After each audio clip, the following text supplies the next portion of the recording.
Hello everyone, Hello again. I'm Ryan, Deputy Editor of X360, jet lagged, sweaty and very, very tired. And I'm Dave, Staff Writer for X360 and Steward of the Community Section. And not sweaty and probably not tired. And this is Forza Motorsport 2. It is. Which, again, is not sweaty but looking very, very nice. It is, looking very realistic.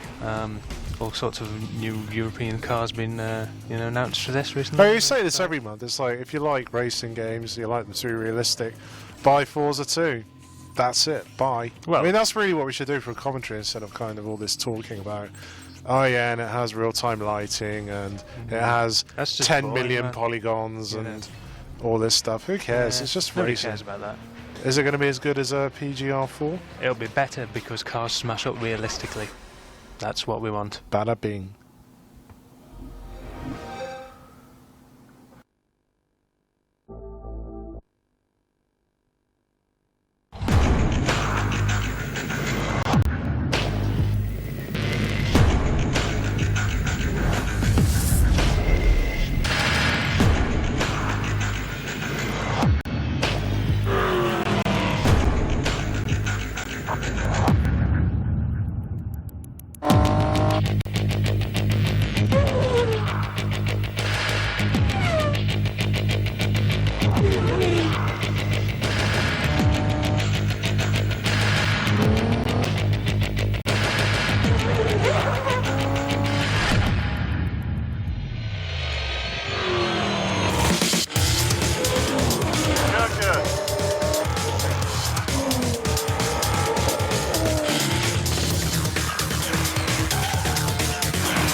I can't remember if we did Command and Conquer 3 last month, but... I don't believe we did. Well, okay, basically, Command and Conquer 3, yeah, blah, blah, blah, real-time strategy, all very good. Has the worst idea for Vision Cam ever, in that if you win a match online, you get 10 seconds of airtime on Vision Cam, which is... A load of American asses yeah, exactly, pointing at you. An American fat man in his pants, sitting there looking slightly embarrassed that you can see his fat face, bits of hot dog stuck to his beard. Yeah, but you can see bits of his... Oh, there's Michael Ironside, who also did the voice for Sam Fisher, Fact fans. Indeed. And there's Kane, not the WWE wrestler. But yeah, this is just Command and Conquer. The only thing that's kind of a worry is if the controls will work on a pad, which they probably won't. Well, I hear they've got some kind of strange shoulder button thing going on. What's that? Well, you hold your shoulder button down and then you select your unit type. And that's not really strange, is it? That's just a shoulder button thing. Yeah, but it's like... You've embellished that with an unnecessary adjective. Naughty Dave, bad Dave. I shall put my adjectives in a box next time. It looks lovely, but let's make sure it doesn't lag online. And yeah, that'll be good. There's Lord of the Rings, that was okay, but again, I just had that whole control system which doesn't really work on pad. Because really, the whole point of RTS, especially at high level, is how quickly you can select units and stuff, because I think the way they determine it for high level players is actions per minute. And obviously on mouse you can kind of select groups units really quickly, but you can't do that on pad. So it might suck. But 10 seconds of airtime, awesome. It's not going to be awesome. It's going to be poo.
Well, young David Shaw has just informed me he knows a lot about this game, so due to my jet-lagged and utterly wasteful condition, I will let you talk, Dave. Well, that's good then, because I'll simply point out when you're wrong. Well, maybe I'll cough loudly or something. You always cough. Or hit you. Yeah, well, stop hitting me. No. Vampire's Reign is meant to be some kind of... well, Mark described it as Splinter Cell, but with vampires. It's meant to be sort of walking around a modern day Los Angeles or something like that. Splinter Cell with vampires? Well, yeah, Splinter Cell with vampires. You know, you have to creep up on them and sort of, I don't know, snap the necks from behind them and say brains just before you do or something. I don't know. And basically things go from bad to worse there. Now Mark says it looks quite good. Then he would, because he likes I thought you said you knew about this game. It sounds all like second-hand Mark Pod opinion so far. Well, yes, but you know, it isn't all of our opinions second-hand in some way. So what's your first-hand opinion of this game? Looks a bit dark. You know. Maybe it's just the dust on the monitor. It might be. How about now? Nah, it's still pretty dark. Never mind, eh? I suppose it goes dark when you get eaten by a vampire. Well, that's what a vampire does. He doesn't wander around in daylight, otherwise he dies. Only an idiot vampire would do that. And even then, you don't see many idiot vampires because they're all dead. I thought they were all idiots. They just care about brains. No. Some of them are quite clever. Try and get them to build the Golden Gate Bridge, then you're in trouble. Yeah. Do you know what? I like the fact that these games are now coming out in Europe. Because even though I don't want to play them, it makes me feel glad that there are games on the shelves I'm ignoring now. Whereas before I felt compelled to buy anything because there was like only 2 games coming out a month. Now it's like I can ignore this, I can ignore Bullet Witch, and I can ignore Earth Defense 2017. You know, that makes me feel good about myself. Well, achievements in it. And it also takes away from those snooty Japanese importing gits who get these games, and even though they're rubbish, go, oh yeah, they're really good at it. No, they're not. You're only saying that because you're the only person in the world who's played it. No one can say, actually, you're wrong. So yeah, good on whoever's bringing this out in Europe. Well done. Disgraceful. They just hate elitist people like that. And I also hate trailers that don't show gameplay, such as this one. I'm not actually liking this game a lot, I've decided. No, I kind of came into it ambivalent, not really knowing what's happening. And now I don't know. Well, there could be an element of mystery to it. You know? They split the cell with vampires. Who really wants that? Mark.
B-movie silliness to it, where he just, you know, this is going to sound like probably the worst insult you could hurl at any game in this type, but the Dynasty Warriors of shooting games, in that it is just so brainless. You go in, shoot things, kind of think, hell yeah, I rock, and go home happy. So that's the thing, I mean, well, you wouldn't go home happy because you'd probably already be out home playing it, so you'd go to the kitchen happy while you get a donut, then return to your bedroom happier because you have a donut. So that's a good point. Also, the explosions even look sort of B-movie, don't they? Bizarre. Bang and sort of green. That's about it.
In Hong Kong, a cop is murdered. In Chicago, 2 women are kidnapped. One hard-boiled cop is caught between upholding the law and doing what's right.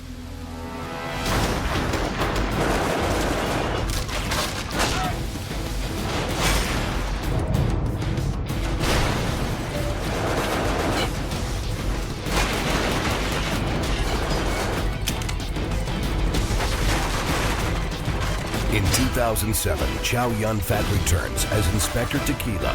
Stranglehold, coming soon.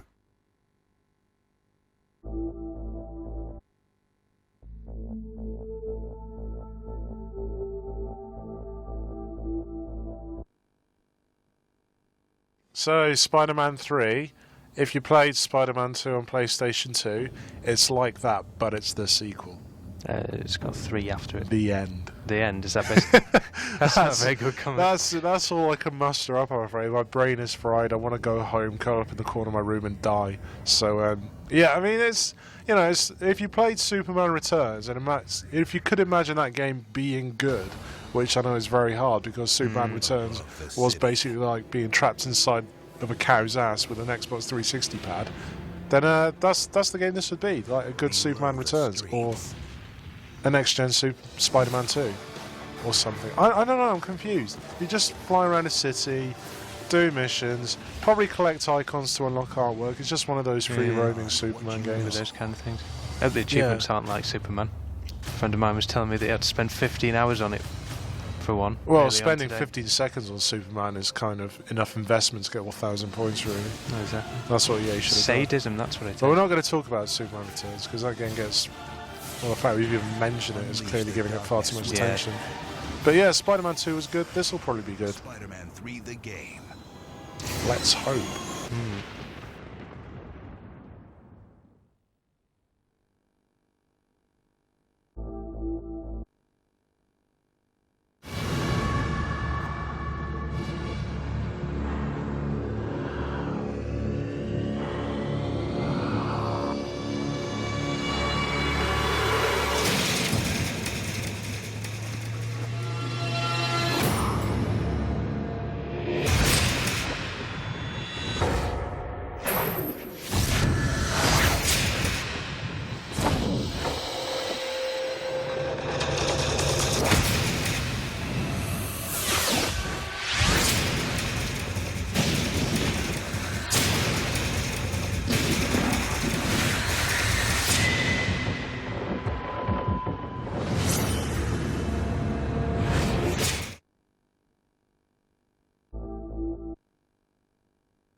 Every legend has a beginning.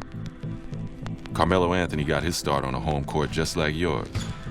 Day in and day out, he played hard, win or lose. He came to the court early and shot jumpers counting down the clock in his head. He stuck around when the court cleared, reviewing his mistakes on a mental game tape, visualizing the day that he too would be the man. One game at a time, good or bad weather. He earned his props the hard way. You ain't gonna pull legendary status out of a microwave, man. You gotta cook it slow and season it right. So what kind of player do you wanna be? You wanna give your home court something to look forward to? Or do you just wanna be a guy that gets picked up? It's all up to you and how badly you wanna put your home court on the map. I just walk on there and I see all the kids playing out there. And back in the day, that was me playing, running around on the court and prepared to play anybody who came out there.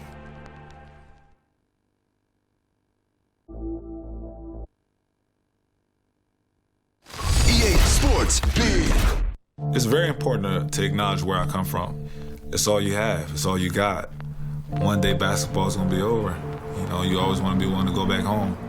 I think the biggest part of my game that I credit from growing up in Coatesville is my heart, you know. Knowing where I came from, like just knowing and looking back on all the people that worked so hard to try to make it out and did. You know, some their fault, some not their fault. You know, I'll play for them.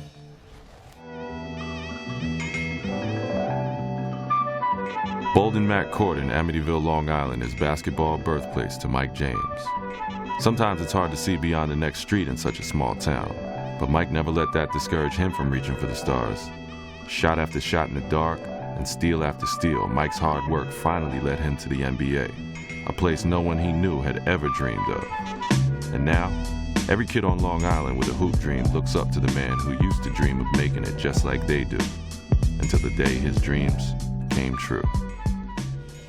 Ramona Junior High is where Diana Taurasi built her game. She still wears high socks and the number 3, just like her coach made her do in high school. Always looking back and thanking those who pushed her to be the best. Now, she has fans worldwide and always takes the time both before and after games to acknowledge them. She also has her own shoe and a burning desire to give back and get better. From the looks of things, her game is only improving. And now, hundreds of young girls at Ramona Junior High want to wear high socks and the number 3, just like Diana Taurasi. City of Brooklyn, my birthplace. Baltimore is the place where I grew up at, and I learned most of my, skills, on the court, and, just life skills, just being out there on the streets and, learning the ins and outs. I moved to Baltimore probably, I think it was like June the 15th or something, when I was 9 years old that summer.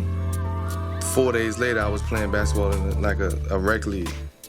People started calling me Little New York, because, they ain't know my name, so they started calling me Little New York, and that name stuck with me until I got older. My biggest street ball moment was, I was on my steps one day, and somebody came up to me and said, I want you to play this guy from a different neighborhood. He's supposed to have been so big and bad. And everybody from my neighborhood, everybody from his neighborhood was watching. People thought that he was gonna win. My people, thought I was gonna win. So it was a lot of, going back and forth amongst each other. Actually, I beat him by 1 point with a fluke shot. And ever since then, people was, just looking up to me. I was still young too. Well, the first court I ever played on in Baltimore was a court right around the corner from my house. It was called the 77 court. It was in a back alley. No one even knew where it was at. Only our neighborhood played in there. We used to have summer league tournaments in there every summer for the whole summer. Then as it started getting big and started expanding, and everybody in the whole city started coming over there. And then they took the goals, people stealing the goals over there, so we had to move to Cloverdale. Cloverdale was the next court I started playing at, and that's where it all started.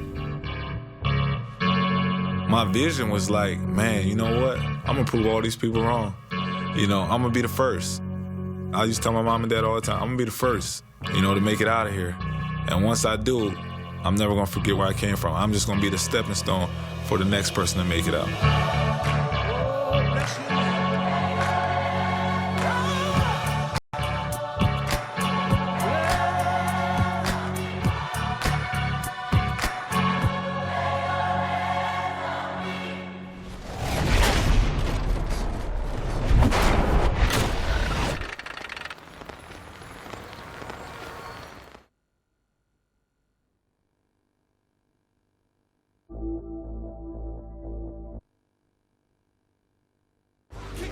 Once again, I've just finished playing this one, so this should be quite an interesting one as far as I'm concerned. Go for it. Oh well, NBA Street's wicked. It's off the kneesy and off the shizzle and stuff. Yeah, wicked, man. It's like Dave, never ever try and talk ghetto again. You're a white man from Stoke. I am from the ghetto. I live in the vicinity of the ghetto and stuff. Dave. Oh, alright then. Please talk about the game. Anyway, yeah, very good. Stylish sort of trick-based basketball game, as you can see. It's got the best sort of game breaker movement ever, where you've got, Rocket plays. While you actually try and trick the hell out of somebody. It's a bit abusive. Are you still trying to talk in ghetto slang, or have you just gone very weird? No, I don't mean trick as in like put shiny things on people. I mean as in like do tricks until they fall over and stuff. I'm just trying to determine where Stoke stops and the ghetto starts. It's hard to tell you. Well, you know, I wouldn't want to offend anybody because they probably know where I live, but you know, I don't know where Stoke stops and the ghetto begins. It's anybody's guess. But anyway, no, reminded me of the fact that you went to your hometown inn, so when you do a slam dunk, it says hometown wherever you're from, like hometown Stoke or something. It's really stupid. It's the acest thing I've ever seen in any game ever. Dave, I feel like I'm dying here from all jet lag, and you're not helping. I'm sorry. It's not my job to make you better from jet lag, man. You know. What is your job? I thought that was your job. I don't believe it is. This is taking ages. See, okay. Let's do it my way. If you played NBA Street Volume 3, which is a bit rubbish, and had Mario in, if you're unfortunate enough to own the GameCube, main difference is this has a double dunk thing where you hold the shoe button down, a meter fills up. If it fills up to the end but doesn't overfill it, then you get 2 points. So most of the time you fly off the basket. That's because you suck. Yeah.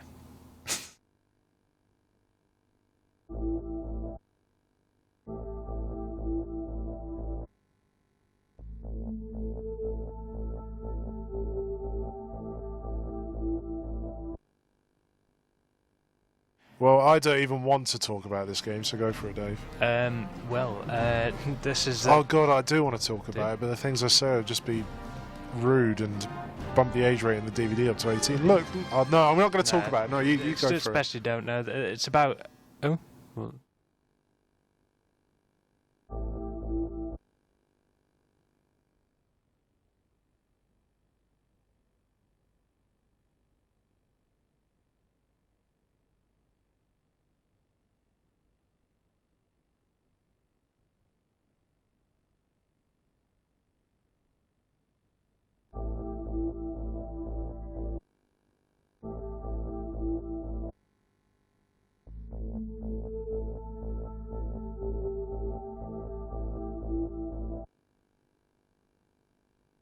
we would apologise for the Mushroom Man trailer, but it was rubbish and it was published by a company called Gamecock, so, you know, screw them. Who cares?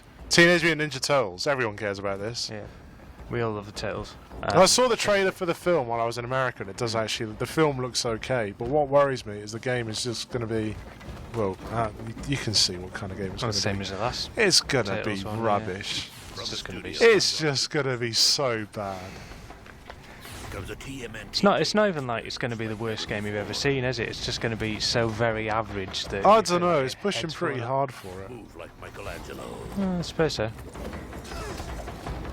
It's just... I don't even know what to say. They're even quite angular, aren't they? Are they meant to be angular turtles? I don't know. Look at the shape of the head, it's like some kind of flying saucer. I mean, you know. It just makes me sad that there are developers, you know, they obviously have to make these games, and, you know, imagine making this game while your Ubisoft buddies are working on Splinter Cell and Rainbow Six and all that. What are you working on? Oh yeah, I'm modelling Donatello's staff today, and then tomorrow I'll be doing his left buttock. Michelangelo's bandana. You'd want to kill yourself. So yeah, platform nonsense, beat 'em up nonsense. Makes you want to kill yourself. Still not a great Teenage Mutant Ninja Turtles game, but hey, the film looks pretty good. Watch the film. It'll be better.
I know I seem to be starting every commentary this month by saying this, but Dave, talk about this one. I can't be bothered. Well, just looks like some kind of... It looks really generic, actually. You've got all the developers releasing comments saying, you know, it's going to be based on the comic and not the movie and all this lot, and it clearly looks as if it isn't going to be. Just looks, you know, generic as anything. Well, the reason it's going to be based on the comic is because they've missed the boat for the film by, what, 3 years? It's just... Well, it still looks a lot like the movie. Coincidence, though, isn't I it? don't know. I mean, it could be okay, but again, it just looks like the kind of generic nonsense platformy thing. And you take Hellboy out and you put in, I don't know, Ty the Tasmanian Tiger. It could have easily been a GameCube game or something.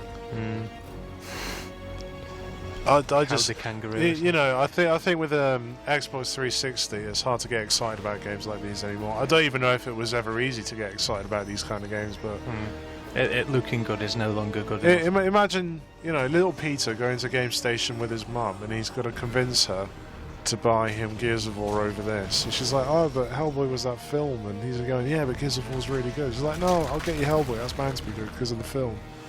Tears before bedtime. His life will be ruined. His relationship with his mother will never recover from that. That'll be it. Yeah, 10 years' time, this game will be putting psychologists in work.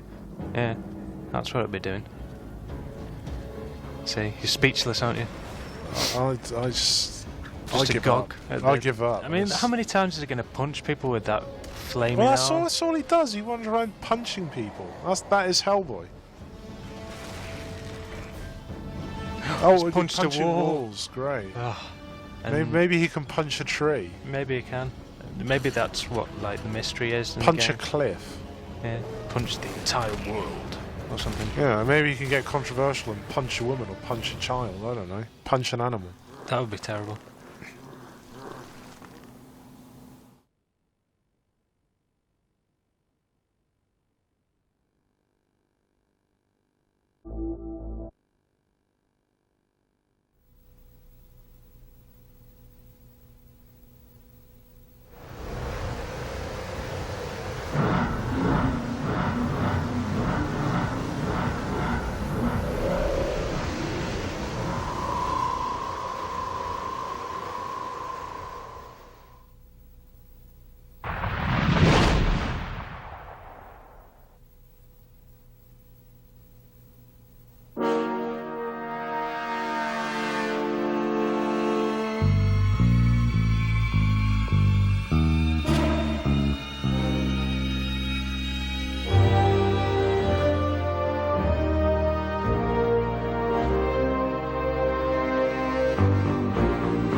Don't look at me like that, Dave. I'm not starting this one. But your vitriol is so very excellent on this game. You hate it like you hate murderers and, you know, people who do very bad things. It looks slightly better than last time insofar as you're not just diving from side to side, I suppose. You know. Why? Because you can now roll from side to side. It's exactly the same game, but you now roll around instead of standing around, crouching behind cover. It's just, I mean, it's barely a year since the last one came out, is it? I mean, well, this is just so massively lazy. I mean, oh yeah, now you can get like Cypher to move ahead, and he like picks up all the positions of the thing, and you can control him. Whoopie flippin' do. No one cares. If you want to remote control a vehicle, you just get a remote control car and sort of duck behind it down the street. Well, that's not very manly, is it, a remote control car? Well, yeah, but you know. I don't remember Osama bin Laden running to the caves of Afghanistan in fear while being chased by a bloody RC car, Dave. Yeah, but you know, people would know where he was then, because it'd have like a camera on it and stuff. Well, no, they wouldn't. The remote control car would know where he was. And that would be it. The knowledge of the world's most dangerous man shared the remote control car. Speaking of remote control cars, look at this stupid thing. Why is it a tank that only comes in, only moves forwards and backwards? It doesn't really make any sense either, because it is fun, but if you can control the cars and look at the cameras in the cars and shoot the weapons... Do you know what the problem is? Right, I'm sorry for interrupting you. Do you know what the problem is, yeah? Is when this first came out for Xbox 360, it was like, great, look how nice it is, blah, blah, blah. Gameplay's moved on, this hasn't.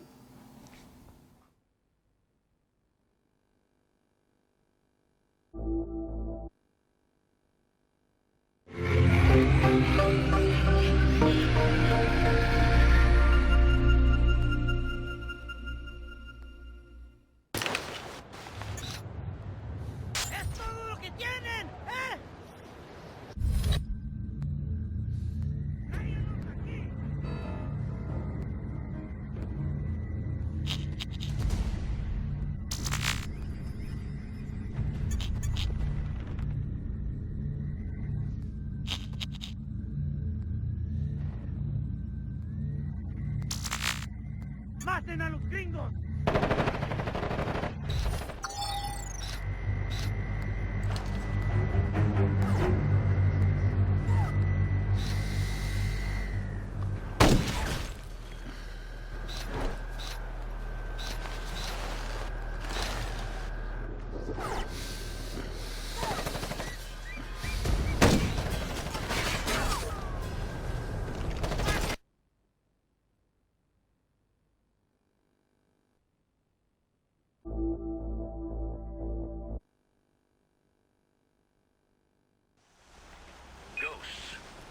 Groups of enemies stationed throughout the area. Clear out these encampments before moving in to secure their main outpost. Martin out.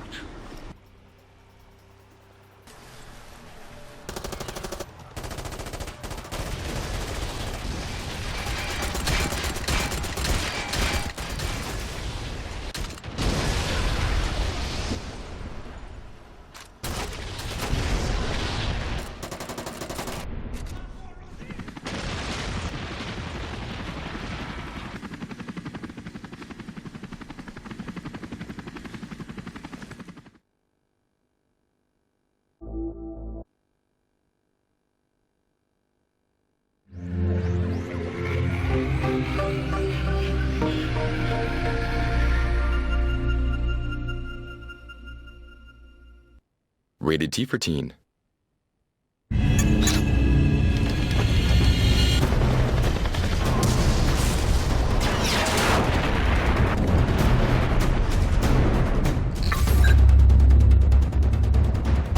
Today we'll be talking about the way we represent the soldier of the future and his technology in Graw 2. We'll take a look at the Ghost Leader Scott Mitchell, his equipment, his technology, and his supports. Hi, my name is Travis Getz. I'm the Authenticity Coordinator for Ubisoft's Red Storm Entertainment. Hi, I'm Olivier Daubach. I'm the Creative Director for the single-player version of Ghost Recon Advanced Warfighter 2.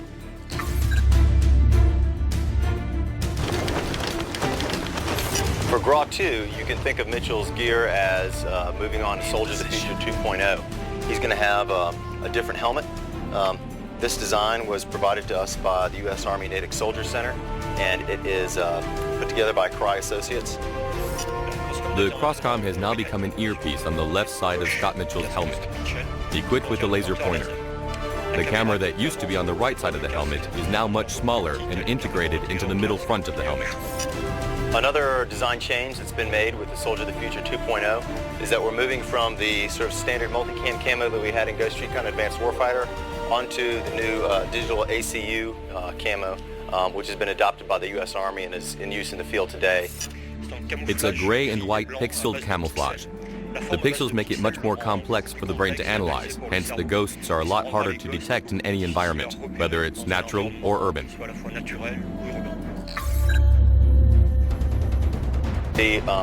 Primarily as one of the sort of key weapons, the X4 suite of weapons, which is the PX4, the CX4, and the RX4. We'll have grenade launcher variants of both of those, and through that and differences in scopes and optics and things, you can really have the weapon that works best for your mission profile. The rocket launcher will be replaced by a guided missile, which radically transforms the gameplay of the rocket.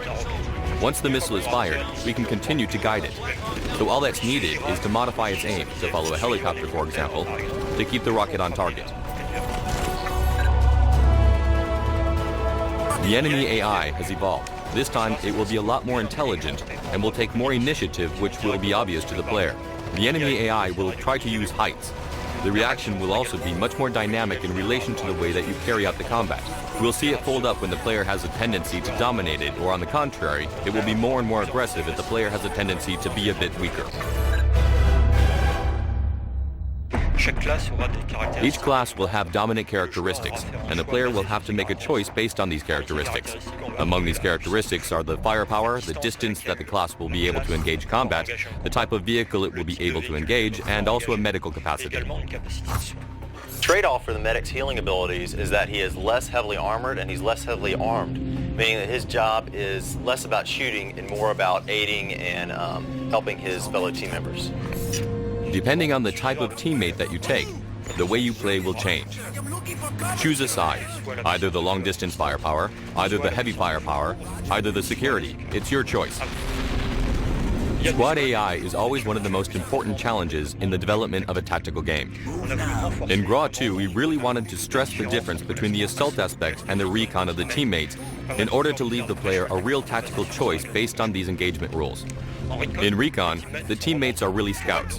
In assault, however, it's more shooting. We've tried to copy the way people play in multiplayer mode. They relay a lot of information like, I saw an enemy on the right, I saw an enemy on the left. You'll play in solo mode, and you'll hear the teammates talking to you, and you'll hear them telling you, I count 3 guys to the north. Contact everybody. Contact in the zone. He's all alone. Check that roof over there. Marksman, on him. Cover me! Kill confirmed. In Ghost Recon Advanced Warfighter 2, the Crosscom has been advanced to what we call the Crosscom 2.0. What's nice about this is that the players can actually command more. For example, if you have an Apache Longbow attack helicopter that's giving you air support during a mission, not only can you see his view in the upper left-hand corner of the screen, you can actually now see that view full screen, and you can control the camera on that Apache and direct his fire and tell him where you would like to have him give you assistance during the mission. With the full-screen command, the drone will become more accessible and a lot more efficient. When we control the drone in this way, we can pilot it to observe the scene from every angle. You'll see every single detail. That's a real transformation to the reconnaissance gameplay compared to the previous game.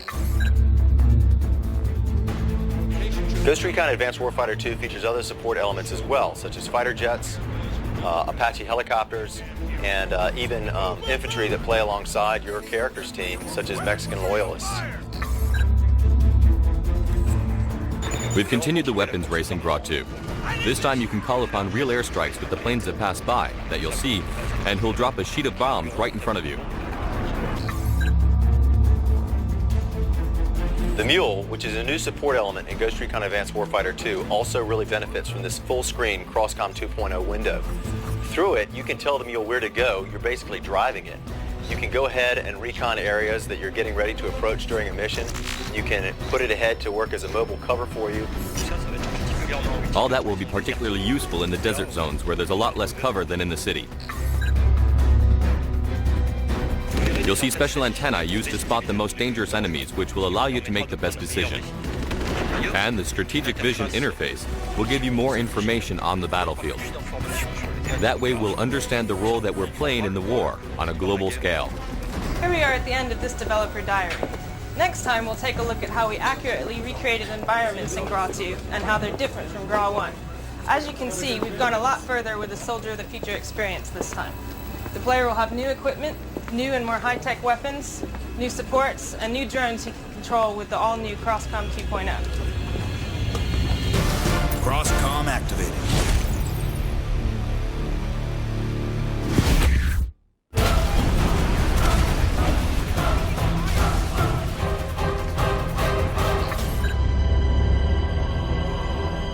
Hi, and welcome to the latest installment of Developer Diaries. Today we'll be taking a look at environments and missions in GRAW 2.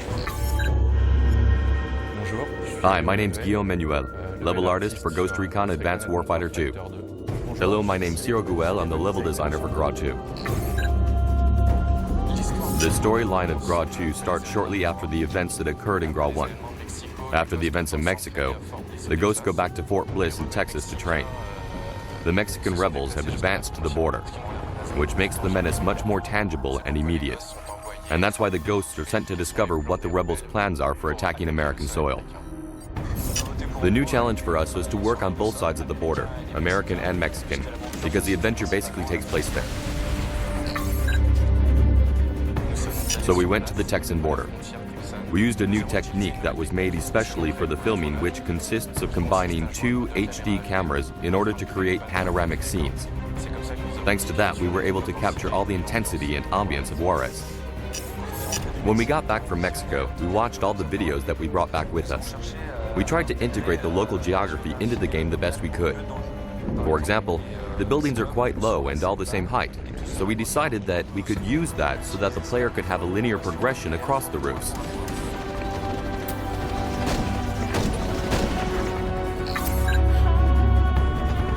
The majority of the events in GRAW 2 will bring the player into many different environments, like El Paso in the States, the mountains northeast of Juarez, and into the middle of the desert.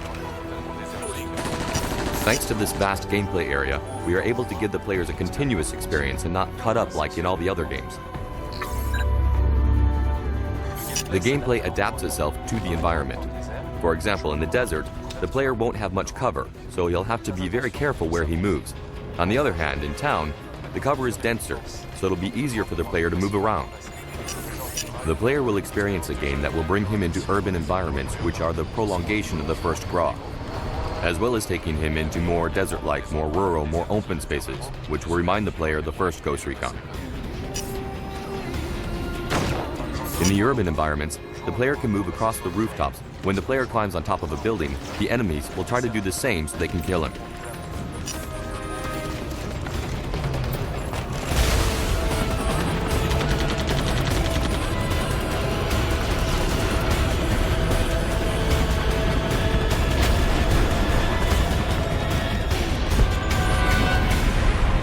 That's it for today. As you can see, a lot of efforts have been made to accurately reproduce the U.S. border and cities of El Paso, Texas, and Juarez, Mexico, to offer more varied environments and diverse missions. CrossCom activated.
Aye, Colonel. We're running damage assessments at our end.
Hooray! It's a game we can say nice things about. Yes, instead of all those other ones. This will be wicked, man. The Well, best. no, this is wicked. It won't. No, there's no will be about it. This is very, very good. Where else can you blow up wheelie bins with an oversized tennis ball? Eh? That's what I want to know. I don't know. Probably in some parts of Leicester if you look hard enough. I suppose so. It's not something I've done, though. They do wonderful things in Butlins these days. Do they? But anyway, yeah, it's basically Virtua Tennis 2. I can't see the difference, and I played Virtua Tennis 2 like loads. Yeah. I'm not going to retell the famous story of how I had the top scorer in the Virtua Tennis 2 cabinet in Southampton for 5 years. Oh wait, maybe I just did. But yeah, it's exactly the same game. Very good at multiplayer. No lag online. It'll be awesome. Hmm.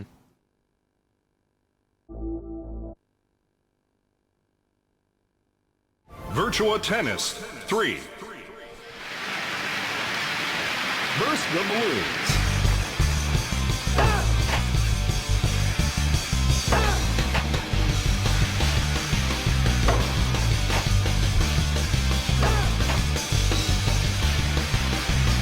Success. Burst the targets.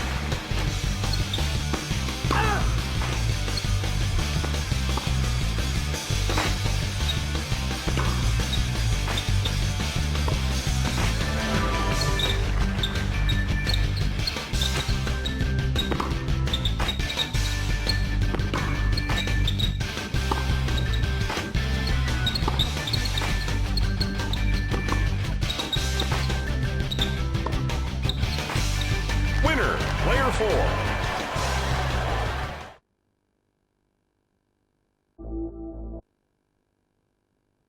Virtua Tennis 3.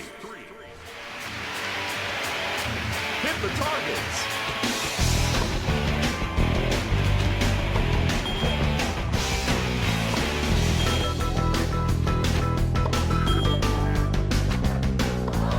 Success. Bust the drums.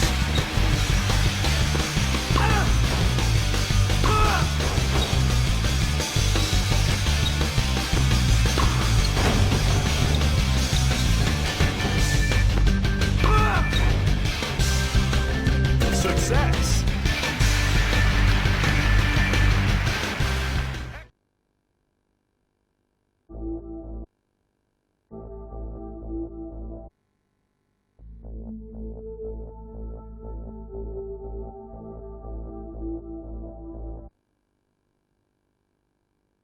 This is known over here, or will be known over here, as Infinite Undiscovery. I believe Trusty Bell is its Japanese name. It is. And indeed, it's Japanese subtitle Chopin's Dream. These strange. Well, I'm sure Chopin's Dream is just what it's going to be called in France or something, because that's far too camp for the Japanese or for the Brits. But yeah, it's just another RPG really, which is nice. It looks awesome. It does. The backstory is just the strangest thing I've ever heard, isn't it? You know what it is, presumably. Well, Dave, let's presume that the readers don't know. The dying wishes of the composer Frédéric Chopin, who imagines this elf-filled world of dreams and, I don't know, uncurable diseases and stuff. It's the bizarrest story I've ever seen in my entire life. And I've seen Shenmue. Oh yeah. But yeah, random battles, general RPG type stuff, real time, I believe, as well. And that's basically what you're getting, even though the way we actually get there is rather odd. Have we nothing further to say, Ryan? No, it's just interesting how you kind of panic slightly when I go quiet. Yeah, well, I was just testing that, really. Well, I tried to keep my... Perhaps the 360 Vision DVD isn't the best place for my minor social experiments, but... quite possibly. You can't pass up an opportunity like that. It's turn-based! Hooray! Because Final Fantasy XII isn't turn-based, and that's why I hate the bloody thing. I sense some sarcasm in your voice. There's no sarcasm at all. I think turn-based is better. I think there is a very clear distinction between turn-based and real-time, and turn-based is better because you get to chill out in between hitting things. I just prefer the slightly more sedate pace of it. Well, that's all about and I also think with turn-based you have a much cleaner fighting system just because of the nature of it. So hooray, Trusty Bell. Have a golf clap.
Hello and welcome to Eurogamer TV. After a miserable summer-long drought, September was to be the month of plenty for the gaming world's heavyweights. With a keen eye on those crucial Christmas consumer megabucks, Nintendo snuck in early to give us a taste of Wii, which left Sony and Microsoft with all to prove at back-to-back Tokyo Game Show and Exo 6 showings. Onto the teeth with our cracked surveillance equipment and sporting extra thick flight socks, EGTV was there for both crucial events. So sit back and relax as we give you a globe-trotting, blow-by-blow guide to PlayStation 3 and Xbox 360's week of reckoning. First stop, Tokyo.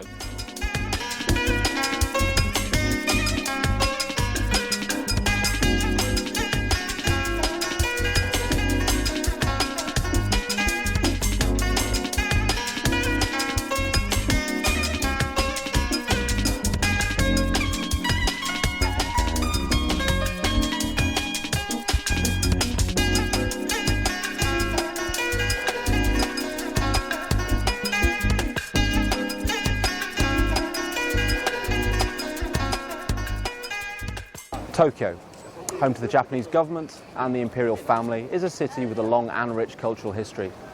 Here in Asakusa, for example, rests the Sensoji Temple, a place of Buddhist worship constructed in the 7th century to enshrine the statue of the ancient deity Kannon. It's a place of calm and of tranquility, a spiritual haven for profound reflection. And it's got us thinking about the greatest question of all. Why are we here?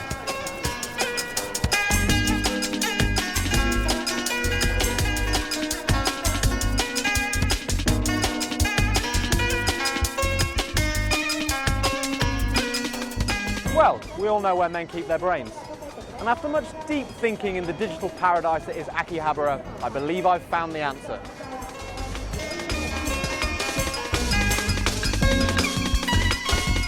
Yeah, all right, video games. But not just any old games. Asia and the rest of the world's finest, in fact.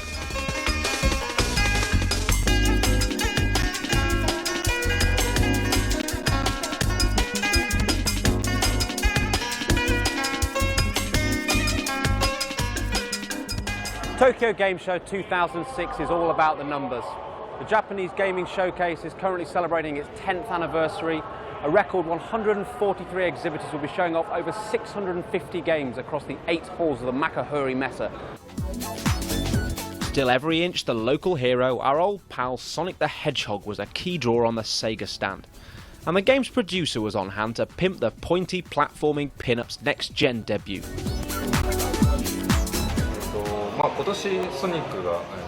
This is the 15th anniversary Sonic title, so we've gone back to his roots. That's the speed and also the coolness of his style.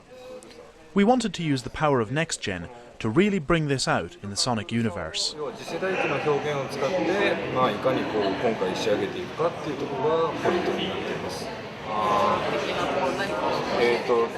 The whole title includes a town stage, which includes adventure elements. You can interact with other people. When Sonic is in the town, he can go to the store and buy upgrades, to make him faster, for instance, using customized shop items.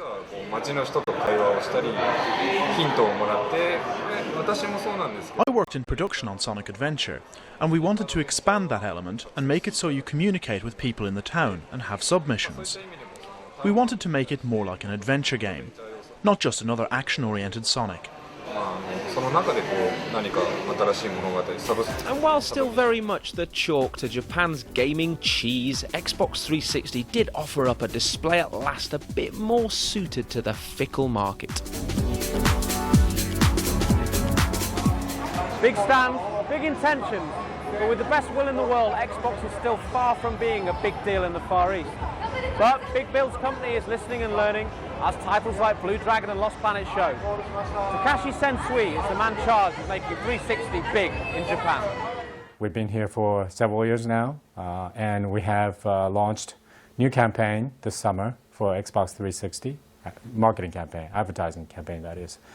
And the response has been very, very, very positive. People now feel that they're very close to Xbox 360. Xbox 360 is more relevant to their lives, and particularly for gamers, Xbox 360 is the best platform there is. Japanese consumers have somewhat of a different taste on the gaming. This holiday, we have a great lineup that would answer those demands. I think with these 3 consoles in the market now, this holiday, I think the market itself in Japan will expand, and I think we have a good chance of taking good share out of that market. Now, why does TGS continue to prosper where E3 so spectacularly collapsed earlier this year?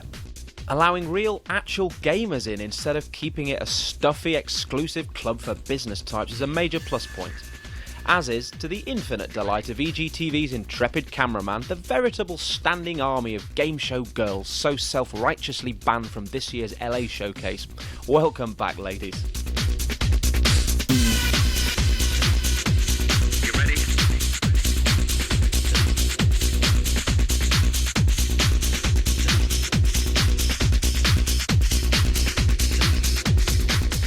But the skimpy outfits of the hired help were put in the shade by the fabulous fancy dress frolics of the sizable number of visitors to TGS for whom cosplay is the headline act.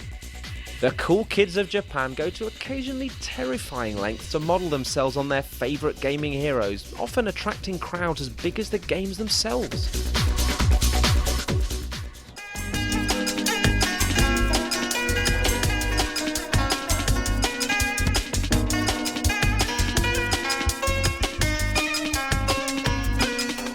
So, that was Tokyo Game Show 2006. Next stop, Exo 6 in Barcelona.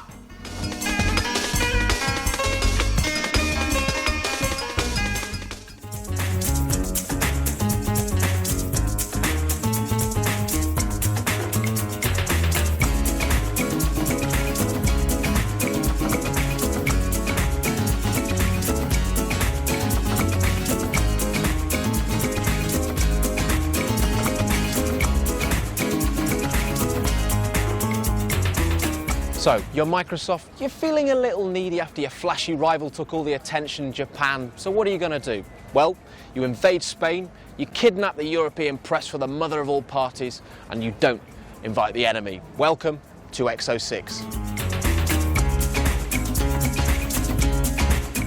As a visitor to Microsoft's cash-burning XO events, you become for 36 hours effectively the prisoner of a finely tuned and relentless PR machine. The US firm controls every aspect of what you see, do, eat, drink, and of course, play. It's a highly effective strategy for getting your message across, particularly when the message is this strong. A new Banjo-Kazooie game from Rare, Project Gotham Racing 4, exclusive GTA 4 content, HD DVD drive price and date, sensible soccer and Doom on Live Arcade, Halo Wars. Front page rewriting announcements came again and again. And the biggest surprise of all, Peter King Kong Jackson creating Xbox games. Well, we think.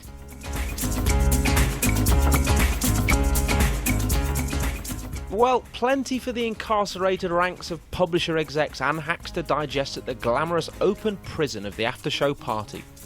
A good job given the 45-minute queue for food. And the consensus was that Microsoft had indeed done enough to impress. Some cracking games coming up, and isn't it amazing that Peter Jackson's going to be doing... what is he actually doing? Well, with Peter Jackson also caught in Microsoft's giant gaming snare, us inmates of Camp Xbox are at least in good company. And before the King Kong creator makes his daring break for freedom, there's time for some more chest beating. An early bird conference was arranged for the following morning to help shed some light on the movie director's mysterious partnership with Microsoft. Jackson was joined on stage by gaming luminaries Peter Molyneux and BioWare's Dr. Greg Zeshuk. I mean, a story might make a great opera, but a really bad film, and vice versa, it might make a great TV miniseries, but it shouldn't be a film, or it should be a great film. So I don't think it's a case of trying to take a story and squeeze it and push it into something where it doesn't belong. But what's interesting is the challenge of finding a method of conveying stories on that technology, which will allow an interactive component, but they're not movies and they're not games. For me, I'm getting a little bored with films now, with going to the movies, and the reality is that now I think I'm more aware and more excited about games that are being released in the next 2 or 3 months than I am about films. Clear as mud then. But surely Xbox boss Peter Moore will have the answer. Come on, Pete, help us out. So while it's not all buttoned up and nice in a box for you, rest assured you've got one of the greatest geniuses in entertainment of the last decade that's thinking hard about how he can do something that he really loves. And he'll tell you he would rather play a game than watch a movie. But is it actually games he's going to be making? Throw us a bone, man. If you will describe them when they come out as the format that we know right now as video games, yes. So you've got an extension of the Halo universe. He's a voracious absorber of all things Halo, and that he will be working with Bungie on a new game experience that is Halo. and then there will be new intellectual property that he's trying to develop.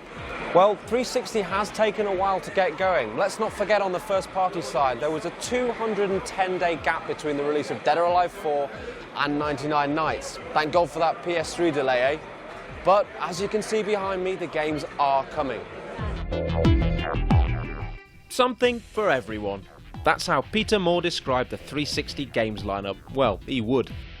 And while we're not sure we'd entirely agree with that just yet, these are still predominantly traditional games for veteran gamers after all, there was no denying the quality of what was on show. Gears of War is Xbox 360's great white hope this Christmas, and irrepressible lead designer Cliffy B was on hand to explain that this dystopian sci-fi thriller is actually based on his own experiences. Yeah, I don't want to get into the details, but a lot of what Gears is based on a lot of my personal experience throughout life in general, and who I am as a designer, right? And who the character is, and what he goes through, and where he goes. And I think we as designers need to live life a little bit and get outside the office in order to create a better product. I think if you just are inspired by movies, then you're getting a copy of a copy of a copy of a copy. Meanwhile, Microsoft Game Studios people stuck around to explain why Halo Wars is going to achieve the unthinkable. Real-time strategy that works properly on a console. They focused on let's bring this game technology onto the console and really work through interface issues, control issues until they got it to a point that they thought, we think we've got it reasonably well solved here. And that was actually about the time we started thinking about bringing Halo on top of it. It wasn't let's take one of our IPs and push it over to another console. Let's extend this and do something innovative and interesting and try to bring a new experience. From the team behind Prince of Persia: Sands of Time, Ubisoft's Assassin's Creed drew one of the biggest cheers at the conference during its demonstration. But as Peter Moore Riley suggested, that was probably as much to do with producer Jade Raymond's own next-gen visuals as the game itself. We asked her what type of experience the team is trying to create.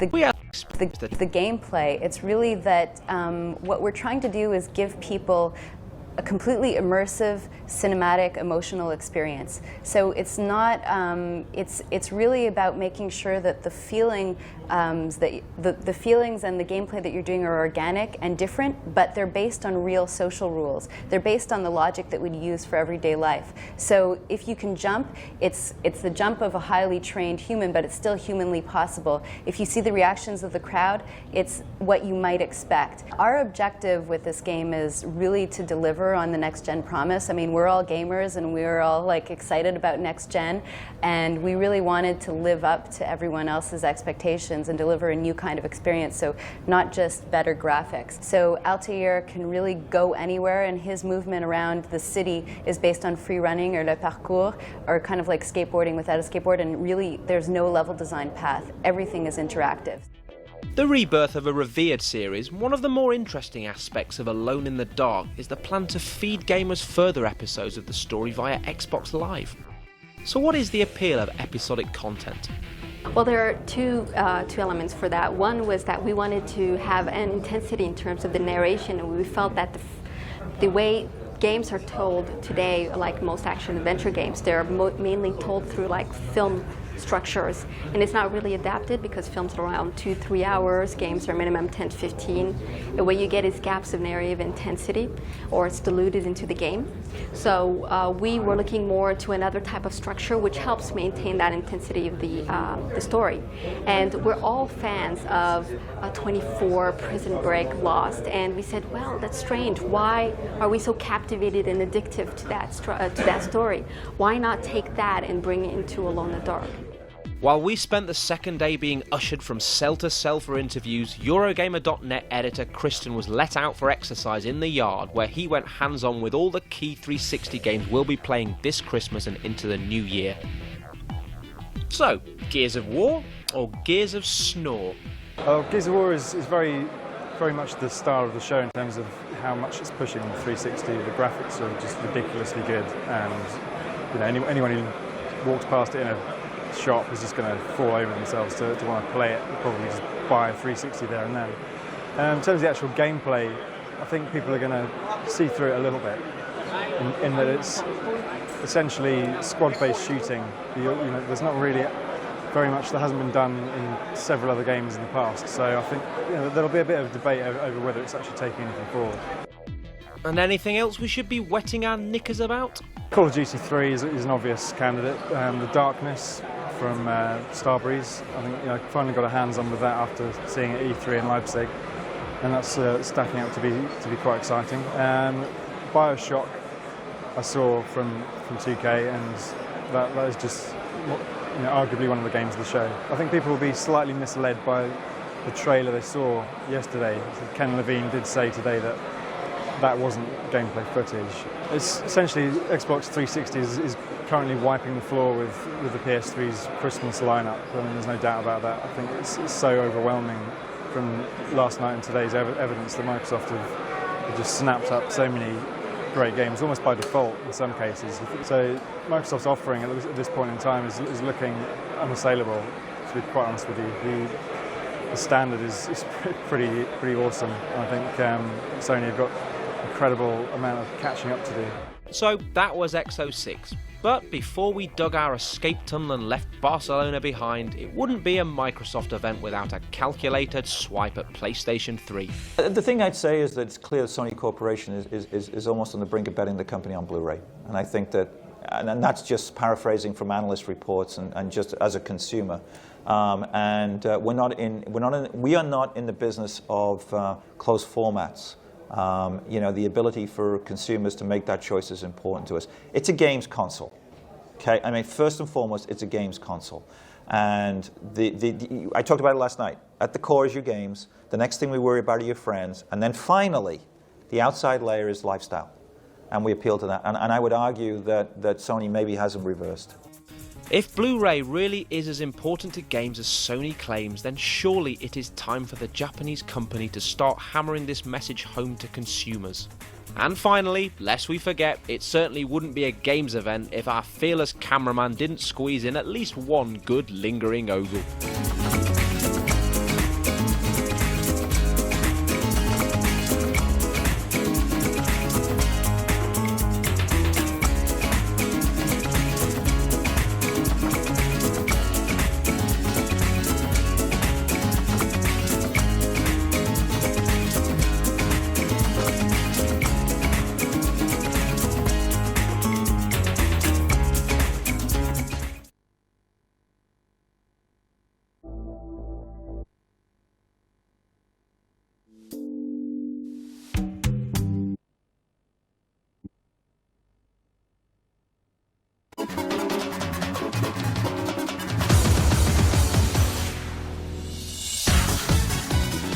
Konami's Pro Evolution Soccer Scissor Kicks UK chart.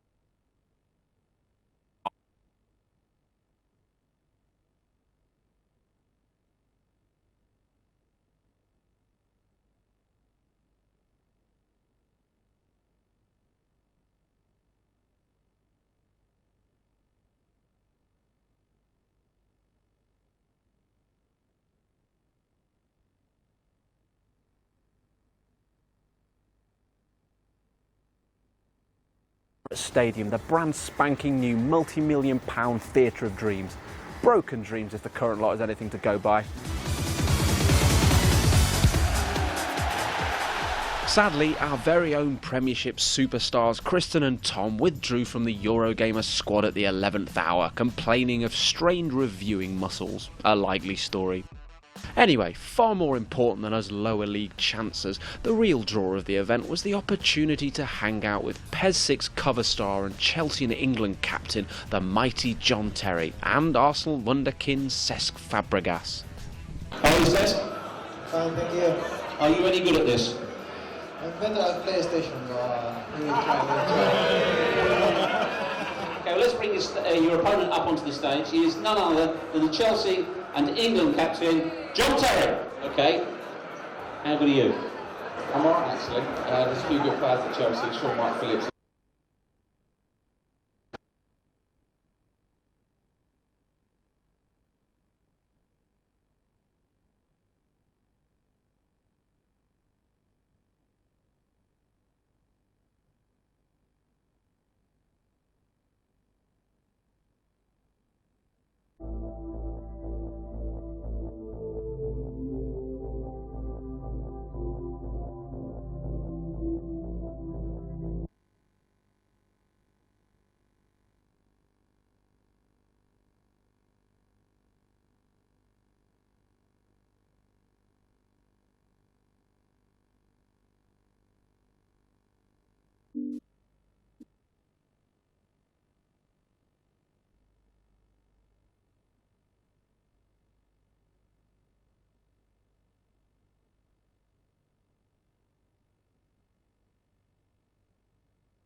All right, well, so we're gathered here this morning because we've got a large and important announcement.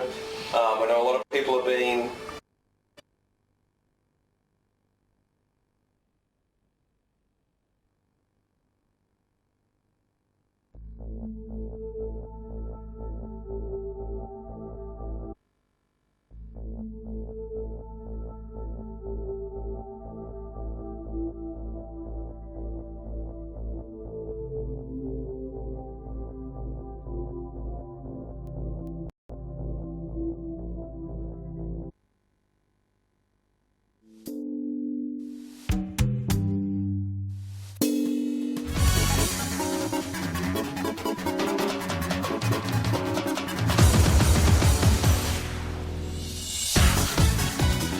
Konami's Pro Evolution Soccer 6 scissor kicked straight to the top of the UK charts last week, becoming the fastest selling title in the UK since November 2004, no less.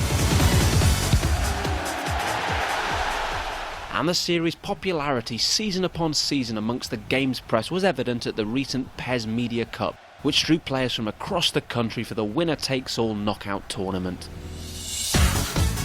This year's Pro Evolution Soccer Cup final is being held at the home of Arsenal FC at the Emirates Stadium, the brand spanking new multi-million-pound theatre of dreams.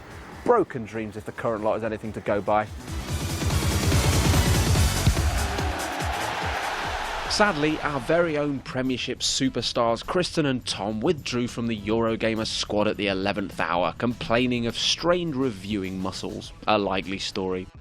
Anyway, far more important than us lower league chancers, the real draw of the event was the opportunity to hang out with PES 6 cover star and Chelsea and England captain, the mighty John Terry, and Arsenal wunderkind Cesc Fabregas.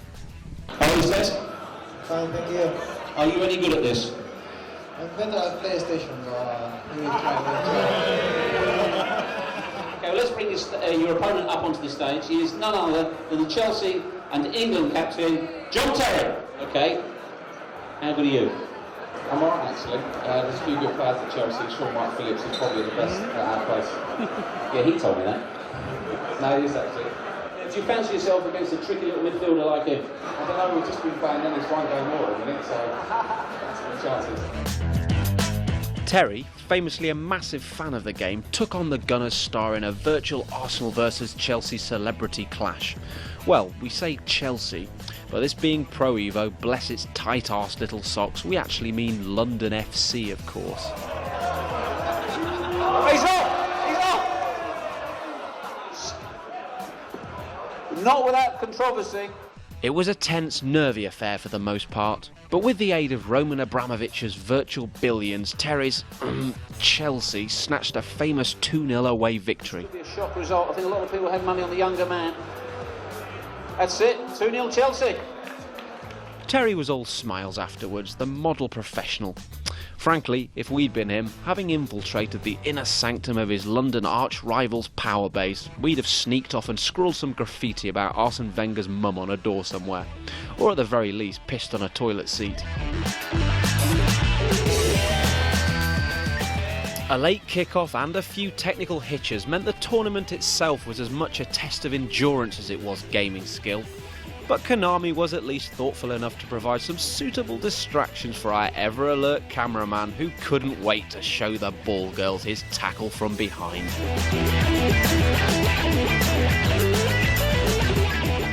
In the end, and well into the wee small hours, a champion was crowned. Sadly, our cameraman had already been red-carded for interfering with play by this point, but the cup went to a guy from some website called GameSpit? Nope, never heard of it.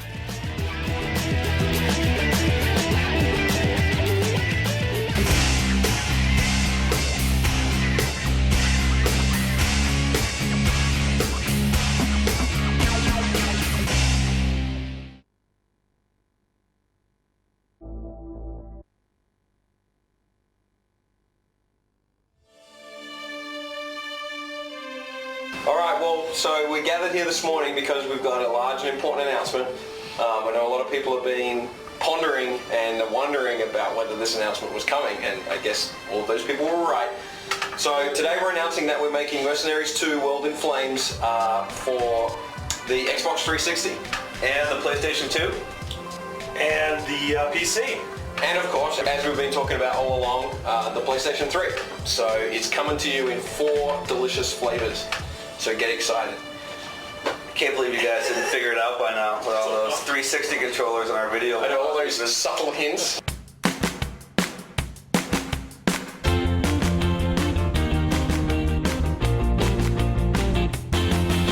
Kudos to those of you who did catch us in our wily little tricks. But you didn't catch us when we actually had the PCs up there right now, did you? You just saw the 360 controls.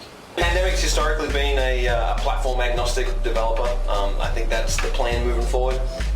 You know, it kind of gets our games out to the maximum possible audience and gets it into everyone's hands.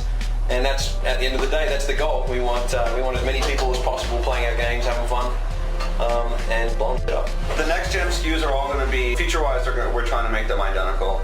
We feel like Mercenaries is such a great experience that we want all of our fans to enjoy deeply. The PS2 version, obviously, because of the less memory and not as fast processor, we're going to have to do some tricks to get it working on the PS2, but the idea is to map it as closely to the PS3 version as possible. We kind of kicked off the game as a PS3 game. That was like our primary focus, and you know, around E3 last year we were very much just focused on the PS3 and making that as cool as we can, and we're really glad we put a lot of investment and time into the platform, because now, you know, the game looks great on the PS3, but somewhere in there we realized it made sense just to be on the 360 as well. It's a great machine.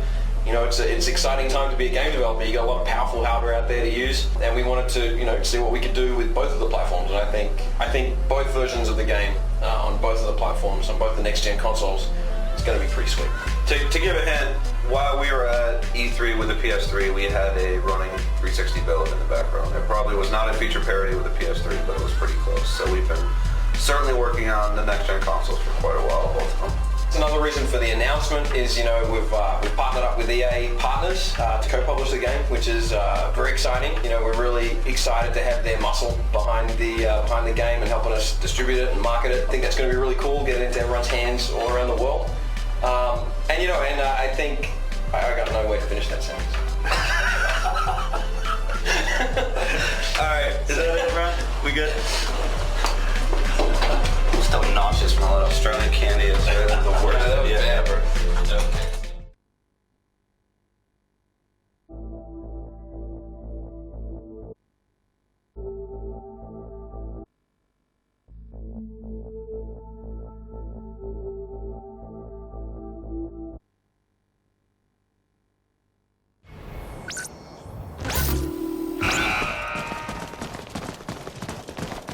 Ready?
Engaging PDA.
Well, the crowd don't like it.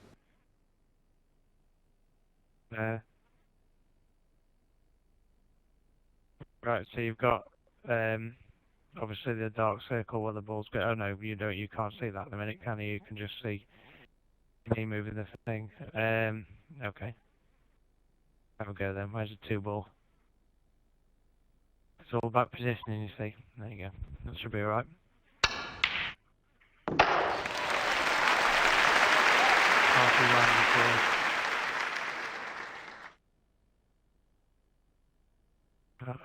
I forget which one.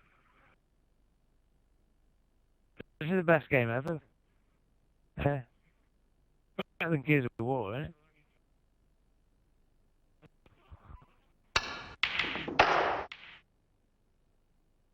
I know, I might be able to see enough of that to put in the middle. No, it's quite hard to pop in the middle pocket on the American pool tables. This is not a by any means you know, giving. Well, you know, it's not. Why did the crowd not like that? No, I passed the ball. Did it on the wrong ball? No, that's right.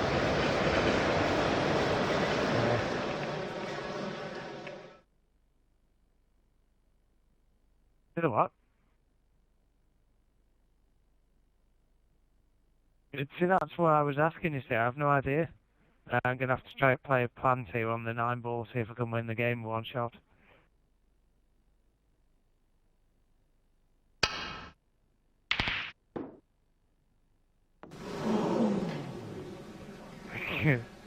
So the crowd are in the game here.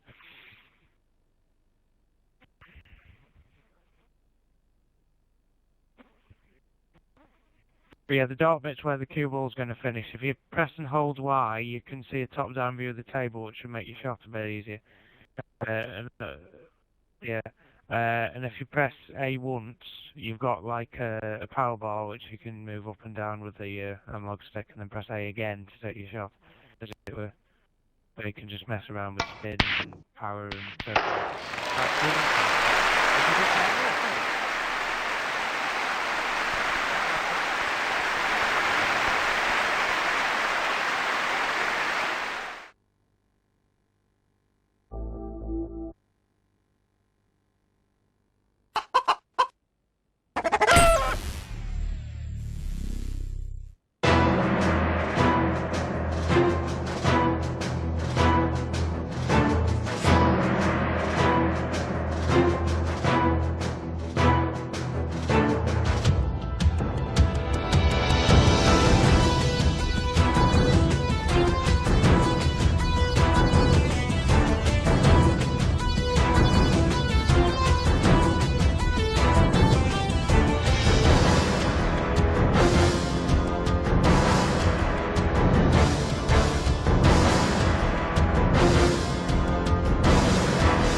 And what Euphoria is it's a system that allows us to give our characters biomechanical AI. It literally infuses them with a central nervous system, a brain and a spinal cord and a nervous system and even muscles that allow them to act by reflex. So as Adam throws some stormtroopers up here, what you'll see is they'll try to protect themselves. They know that they're being thrown kind of into empty space there and that they're about to fall to their deaths unless they can grab onto some of these beams. So they'll actually try and grab on. They'll try and grab onto one another as well. And this is all simulation based. None of this is being driven by animation, which is, again, really cutting edge technology here and not something that you'll see in any other games except for LucasArts games.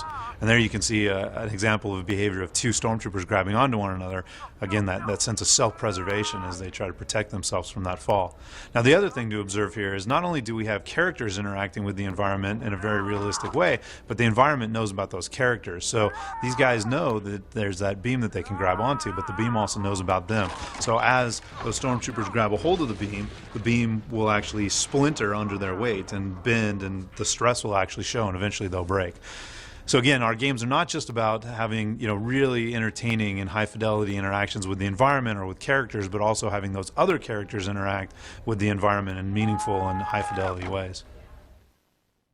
So the first thing we want to talk about is digital molecular matter, or DMM technology, which is a technology that allows us to simulate the way that materials behave in the real world based upon real world properties. So wood will break like wood, glass will break like glass, metal will even dent like metal.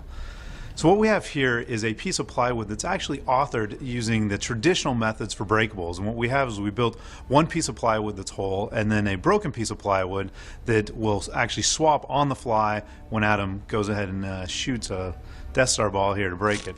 So there you can see that that piece of plywood did break. This is how everybody else authors breakables in games, even on next gen. And it's not very interesting because it doesn't take into account the direction of the impact, the force of the impact, the size of the object that's actually hitting it, and it looks pretty much the same every single time. But if we move down the hallway, we can show you a piece of plywood that actually has digital molecular matter applied. And here you can see that it breaks differently every single time. It actually takes into account forces in the real physical world, and it behaves like you would expect plywood to do. And every time we reset this, you can actually see that it will break differently, and again provide just a level of realism and fidelity that is absent in most games. This is a data-driven system because it's a simulation, which really allows us to experiment. So on the fly with a button press, Adam can go ahead and change this plywood from kind of a soft plywood to a tougher wood. And again, you can see that it behaves very realistically, it behaves like you would expect tougher wood to behave. This allows our designers unprecedented freedom to kind of explore the way that these materials might behave in our gameplay worlds in order to get things that look the most realistic or the most authentic, but also that are most fun.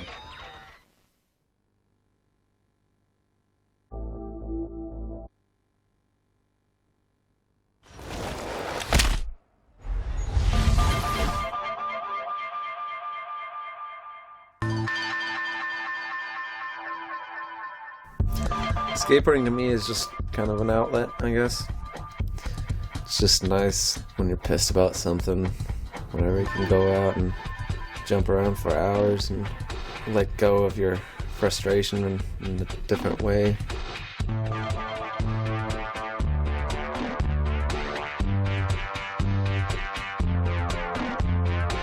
I guess it's physical and mental. You have something to focus on other than whatever you're bugging out about, and it's kind of like anger management, I guess. I don't know what other people do, but that's what I do. Not because I want to be different, but maybe it's like the only thing I can do. And just try to have a good time with it.